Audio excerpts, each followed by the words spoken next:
Hello বন্ধুরা, welcome to Sutapa's রান্নাঘর।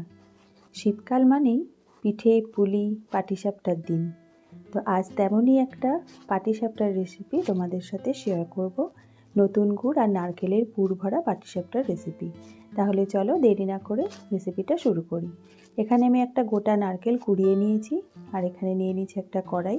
তো নারকেলটা প্রথমে দিয়ে দিলাম। এখানে কাপের মাপে 2 কাপ নারকেল আছে। আর এখানে আমি দিয়ে দিচ্ছি পাটালি গুড়, এটাও আমি 2 কাপ মতো নিয়েছি। 2 কাপের থেকে সামান্য একটু কম, আমি রেশিওটা ইকুয়াল রেখেছি। এবার খুব ভালো করে নারকেলটা সাথে গুড়টা মিশিয়ে নেব। আঁচটা কিন্তু আমি এখন কম করে রেখেছি। যতক্ষণে ওটা হচ্ছে ততক্ষণ একটা ব্যাটার বানিয়ে নেব। এখানে নিয়ে নিলাম আমি 1 কাপ সুজি, নিয়ে নিচ্ছি সেম কাপের মাপে 1 কাপ চালের গুঁড়ো, আর সেম কাপের মাপে 2 কাপ ময়দা। তাহলে আমি ময়দা দিলাম 2 কাপ, 1 কাপ দিলাম সুজি, 1 কাপ চালের গুঁড়ো, আর দিয়ে দিলাম 1 কাপ চিনি, আর দিয়ে দিলাম সামান্য একটু নুন। এবার শুকনো উপকরণগুলো আগে খুব ভালো করে মিশিয়ে নেব। তারপরে দুধ দিয়ে অল্প অল্প করে ব্যাটারটা তৈরি করব। একবারে কিন্তু দুধটা দিয়ে দেবে না, অল্প অল্প করে দুধ দিয়ে ভালো করে মিশিয়ে নিতে হবে, যাতে কোনো রকম দলা পেকে না থাকে সেটা খেয়াল রেখে খুব ভালো করে একটা মিশ্রণ তৈরি করে নেব। তো আমি ভালো করে মিশিয়ে নিচ্ছি। তো দেখো মিশ্রণটা তৈরি হয়ে গেছে।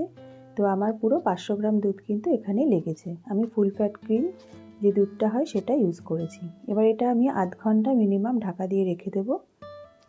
আর এদিকে দেখো গুড়টাও কিন্তু গলে গেছে, আমি আঁচটা একদম কমিয়ে রেখেছিলাম। এবার খুব ভালো করে একটু নাড়াচাড়া করে নেব যতক্ষণ না গুড় থেকে বেরোনো জলটা শুকিয়ে যায়। তারপর আমি এখানে দিয়ে দিচ্ছি 4 চামচ মতন গুঁড়ো দুধ। আমি আমুলের গুঁড়ো দুধটা ইউজ করছি।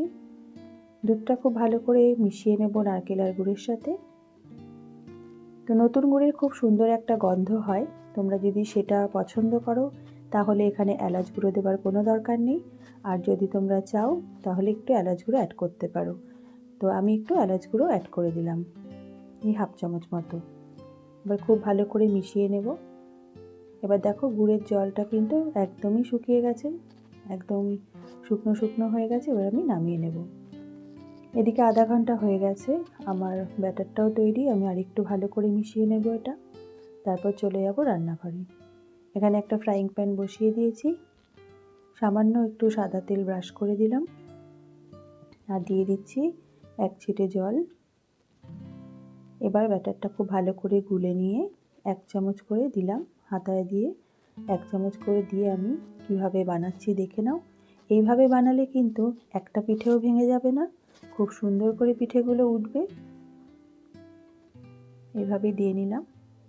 আঁচটা কিন্তু আমি কমের থেকে সামান্য একটু বাড়িয়ে রেখেছি।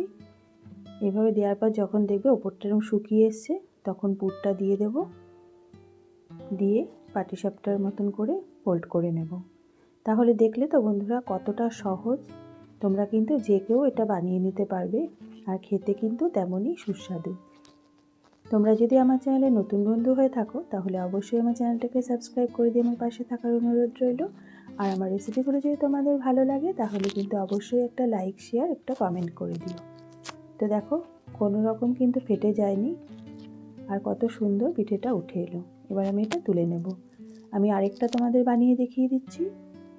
তো যতবার তোমরা ব্যাটারটা ইউজ করবে ততবার কিন্তু এরকমভাবে ভালো করে গুলে নেবে। তো আবার একটু তেল ব্রাশ করে 1 চামচ ব্যাটার দিয়ে দিলাম। এবার হাতাটা দিয়ে হালকা করে এরকমভাবে ছড়িয়ে দেব। একইভাবে ওপরটা শুকিয়ে গেলে তারপরে পুরটাকে দেব, দিয়ে ফোল্ড করে নেব। এর আগেও আমি তোমাদের পাটিসাপটার একটা রেসিপি দিয়েছি। তোমরা ইনস্ট্যান্ট যদি খেতে ইচ্ছে করে কিভাবে তোমরা যে কাঁচা গোল্লা আছে সেটা দিয়ে বানিয়ে নিতে পারো কোনো রকমের ক্ষীর তৈরি না করেই, সেটা আমি ডেসক্রিপশন বক্সে দিয়ে দেবো, তোমরা দেখে নিতে পারো। আর যারা নারকেলের পুর ভরা পাটিসাপটা পছন্দ করো তারা এটা বানিয়ে দেখতে পারো, আশা করি তোমাদের ভালো লাগবে। আমি 2খানা তোমাদের বানিয়ে দেখালাম, বাকিগুলো আমি একইভাবে করে নেব। তো আমার সবগুলো পাটিসাপটা করা হয়ে গেছে। তো বন্ধুরা আশা করি আমার আজকের ভিডিওটি তোমাদের ভালো লেগেছে। যদি ভালো লেগে থাকে অবশ্যই একটা লাইক, কমেন্ট, শেয়ার করে দিও। আর নতুন বন্ধু হলে অবশ্যই আমার চ্যানেলটি সাবস্ক্রাইব করে দিও। আমার পাশে থাকার অনুরোধ রইল। তাহলে আজ এই পর্যন্তই, দেখা হবে আগামী পর্বে নতুন একটি রেসিপির সাথে। তোমরা ভালো থেকো, সুস্থ থেকো, ধন্যবাদ।